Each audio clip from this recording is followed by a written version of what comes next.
You have done it since the day you were born. At a funeral, at a wedding, halfway through chopping an onion. Sometimes for no reason you could name it all. Salty water leaks from your face when a feeling grows too big to hold. Now here is the strange part. Look across the whole animal kingdom, at millions of species, and you find something almost unbelievable. As far as we can tell, we are the only creature on Earth that weeps from feeling. The only one that cries because it is sad. Other animals make tears, of course. A dog's eyes water. A crocodile's eyes glisten. But those tears are plumbing, not feeling. They protect the eye. Not one of them leaks because its heart is breaking. Only ours do that. And nobody is completely sure why. So that is the question this whole video is chasing. Why does something as strange as crying exist at all? And the honest answer, right up front, is that we still cannot fully explain it. But what scientists have found along the way is genuinely stranger than the question. To get there, start with something simpler. You are not making one kind of tear.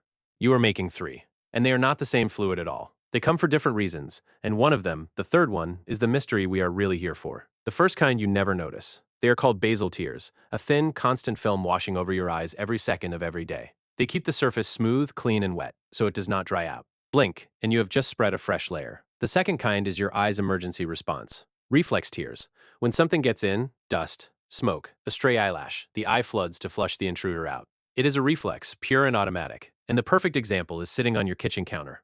Cut into an onion, and you break its cells open. That releases enzymes that build a tiny airborne gas, with a long name, syn-propanethyl S-oxide. Invisible, it drifts straight up off the chopping board toward the wettest thing nearby, your eyes. And here's the sneaky bit. That gas lands on the wet film of your eye and reacts with the water there, turning into a weak dose of sulfuric acid. A mild acid, right on your eyeball. Your eye does the only sensible thing. It panics and floods, to wash the acid away. So the onion never made you sad. It quietly launched a tiny chemical attack, and your reflex tears counterattacked. Two kinds of tears down, and both are pure machinery. Neither has anything to do with feeling, which brings us to the third kind, the odd one out. Emotional tears are the ones that come when you feel something too strongly. Grief, joy, being overwhelmed. And in the 1980s, a biochemist named William Frey asked a question nobody had really tested. If you collected these tears, would they be chemically different from the others? So he collected them. Reflex tears from onions in one set of vials, emotional tears from sad volunteers in another. Then he compared what was inside. And the two really did look different. Emotional tears, he reported, carried noticeably more protein than the tears an onion pulls out of you. Stranger still, he found emotional tears held higher levels of stress-related chemicals. Stress hormones the body makes under pressure, and a natural painkiller called leucine and enkephalin, one of your own built-in, morphine-like soothers. It was as if crying was carrying something out of the body. And that sparked an irresistible idea. Maybe crying is a kind of emotional detox. Maybe, when you weep, you are literally flushing stress chemicals out of yourself, and that is why a good cry can leave you feeling wrung out but lighter. It is a beautiful theory. People love it. But now be careful, because this is exactly where honesty matters.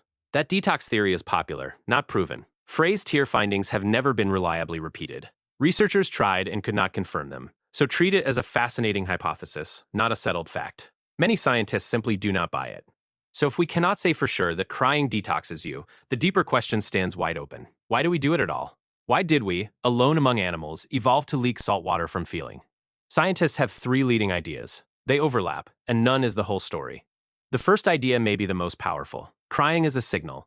Think of a newborn baby. It cannot speak, cannot point, cannot explain, but it can cry. And that sound and those tears bring a carer running from the next room. Tears are a message before words exist. And here's the thing. We never grow out of it. When an adult cries in front of you, something in you softens instantly. The researcher Ad Vingerhoats argues that crying is, at its core, deeply social. Tears say three words out loud without a sound. I need you. There is an even subtler layer to it. When your eyes fill with tears, your vision blurs. You literally cannot see clearly, which means you cannot easily fight or flee. Some researchers think that blur is part of the message. It quietly signals that you are no threat, safe to approach. Studies back the heart of this up. When people see genuine tears on a face, they become more willing to help, more likely to offer comfort. A dry cheek and a wet one send very different signals. Tears pull other people toward you. They are, quite literally, social glue. The second idea turns inward. Crying may not just call others. It may soothe you. A real, full cry can shift your body out of high alert and into its calm, rest, and recover mode, run by what is called the parasympathetic nervous system, which is why people often feel steadier afterward. But here too, hold the theory loosely. The everyday belief that we always feel better after a good cry turns out to be messy in the evidence. Sometimes people do feel lighter. Sometimes they feel worse, or no different. Whether a cry soothes seems to depend on who, and where, and why. And the third idea we have already met. It is the chemical release theory, the notion that tears carry stress chemistry out of you. It belongs on the list because it might be part of the picture. But keep the honest label pinned to it. Intriguing, unproven, and still waiting for solid proof. So the picture so far is a cry that calls for help and maybe calms you down, which all makes a certain sense for sadness and pain. But then the whole neat story runs straight into a beautiful, baffling puzzle. Because we do not only cry when we hurt, we cry at weddings, at reunions, when someone we love walks through the arrivals gate, on a podium, when the medal goes around the neck and the anthem plays. These are the happiest moments of a life.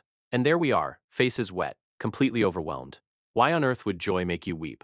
A psychologist named Oriana Aragón studied exactly this and gave it a name. Dimorphous expressions, two shapes of feeling at once. Happy tears, the urge to squeeze something unbearably cute so hard it almost hurts. One emotion, wearing the face of its opposite. Her idea is quietly elegant.